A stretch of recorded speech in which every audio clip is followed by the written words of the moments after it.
Okay, so have you ever felt like, you're on this like hamster wheel of change Oh, yeah. where it's like just when you finally get used to something new, bam, something else changes. Right. It's like a constant, I don't know.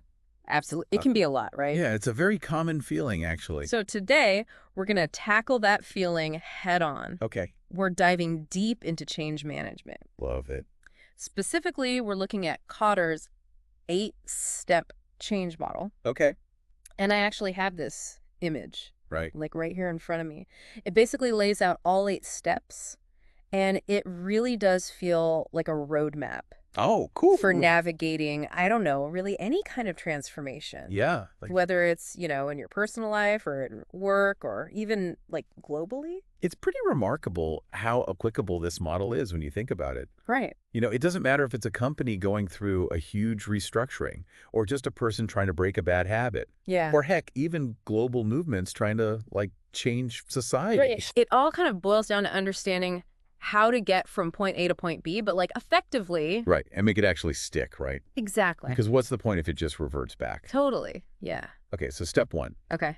is create a sense of urgency. Right.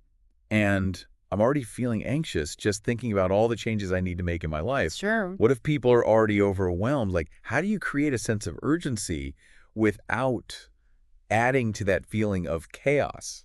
That's such a good point because you're right. You don't want to just add fuel to the fire. Right. So it really comes down to good leadership.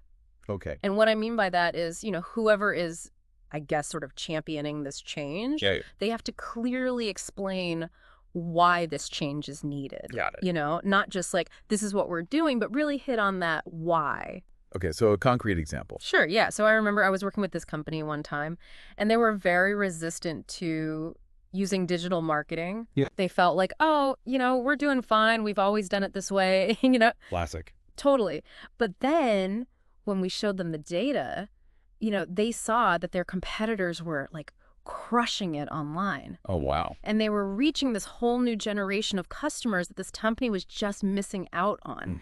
And so that's when it clicked for them. The urgency became clear. Because it was real. Exactly. It wasn't because we were like, oh, you should be scared. It was just like, look, this is happening. Wow. And, it made them realize they needed to get on board. So it's really about connecting those dots, like where they are and where they need to be. Yeah, exactly. You got to show them the path. Okay, so then step two is build a guiding coalition. Right. And the image here actually shows this group of people kind of like huddled together. I love that. So, I mean, it's not a one-person show, right? Absolutely not. You need a team. You need a good team. You need people who are influential. You Yeah. need a diverse group of people, but they all have to believe in this vision. Yeah. And they have to be willing to, be a champion for it. Totally. Whether that's within their organization or even like in their own personal life.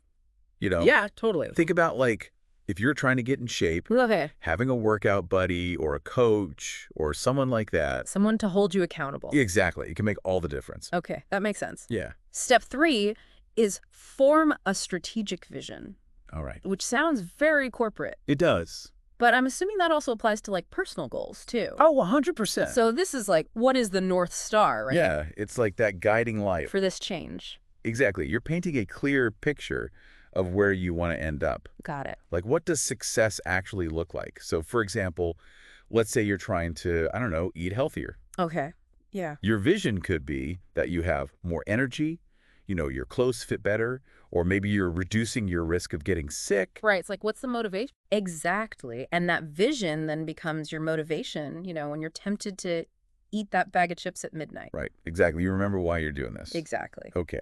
So we've got the vision, we've got the team. We're ready. Step 4 is communicate the vision. Okay.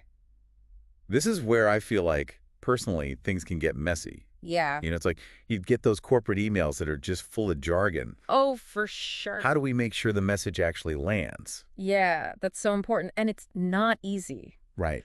Think of it this way. Like, let's say you have this amazing movie in your head. Okay. But if you can't explain that story to the actors, the crew, the audience, it's going to flop. Right. It's going to be a mess. Exactly. So communicating the vision is all about making sure everyone's on the same page. Yeah. You might need to use different channels like email, meetings, presentations. Right. tailor it. Exactly. You got to tailor the message to different groups of people. Yeah. And you have to keep reminding everyone of the why. Answer their question. Address their concerns. Yes, make sure everyone feels heard and understood. That makes sense. Yeah, it's a lot of work, but it's crucial. Okay, so now we're getting to the action part. All right, let's do it. Step 5 is empower broad-based action. Okay. So we've got the plan, but how do we actually give people the tools and the support to make it happen? Yeah, this is where we remove those roadblocks. Right. Get rid of the obstacles. Exactly. So are there, like old systems that aren't working or bureaucracy or just a lack of resources? Right. All of those things can hinder progress, right? So think about I don't know, you're trying to learn a new language, Yeah. but you don't have any good learning materials. Right. It's going to be tough. Yeah, so empowering action means giving people what they need to succeed.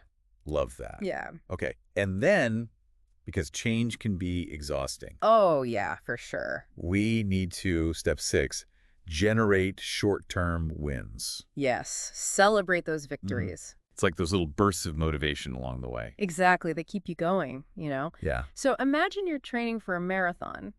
Okay. If you only focus on the finish line, it's going to feel impossible. Oh, absolutely. But if you celebrate each mile marker, each little personal best, Yeah. it makes the whole thing more manageable. Totally. It's like those little dopamine hits, right? Exactly. You need those little boosts. Okay, so this is where I personally struggle. Okay. It's keeping the fire burning. Yeah, I get that. It's like that initial excitement wears off and you kind of hit a wall and it's like, ugh, do I have to keep doing this? Yeah, that makes sense. So step 7, sustain acceleration. This feels like the make it or break it point. It can be. How do you keep going when it gets tough? Well, I think the first thing is to remember that change is a journey. Not a sprint. Exactly. It's a marathon, and there are going to be setbacks. There are going to be moments of doubt. Oh, for sure. There might even be resistance from people. Right. So leaders need to be present, they need to provide support, and they need to constantly remind people of the vision. Of why they're doing this in the first place. Exactly. You got to keep that big picture in mind. Okay, that makes sense. Yeah. And finally, we arrive at step 8, anchor new changes in the culture. This is the big one. This is how you make it stick. Right, because how many times have we, set a New Year's resolution and then by February, it's gone? Oh, yeah. I'm definitely guilty of that. So how do we make this a lifestyle change, not just a temporary thing? It's all about embedding those new behaviors and Right. processes and values into the actual fabric of the organization. So it's just how things are done. Exactly. It becomes the new normal. So that might involve, changing reward systems Right. or recognizing and celebrating people who are really embodying these new changes. Lead by example. Exactly. Or even creating new rituals and traditions that support this new culture. Interesting. So it's not just about, changing the rules on paper. No, it's about changing the mindset. It's like a deeper shift. Totally. It's about changing the way people think and feel about things. Wow. Okay, that's powerful. It is. It's definitely the most challenging step, but it's also the most important. Because otherwise it's just a temporary fix. Exactly. And we don't want that. Okay, so we've gone through all 8 steps, from sparking that initial urgency to actually embedding the change in the culture. It's a journey. It's a whole journey. It is. I feel like this is a pretty comprehensive roadmap. Yeah. What I love about this model is that it gives you a framework, Right. but it's not rigid. You can adapt it to whatever situation you're in. Right, whether it's personal or professional. Exactly. It could be leading a team, trying to improve your own life, Right. or even advocating for change on a larger scale. Totally. It can be applied to almost anything. That's amazing. I love that. Yeah, it's a powerful tool. Okay, so for our listeners out there who are like, okay, this is great, Right.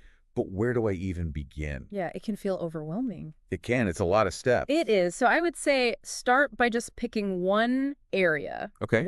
of your life or work where change is needed, Okay. and write down your vision for that area. Right.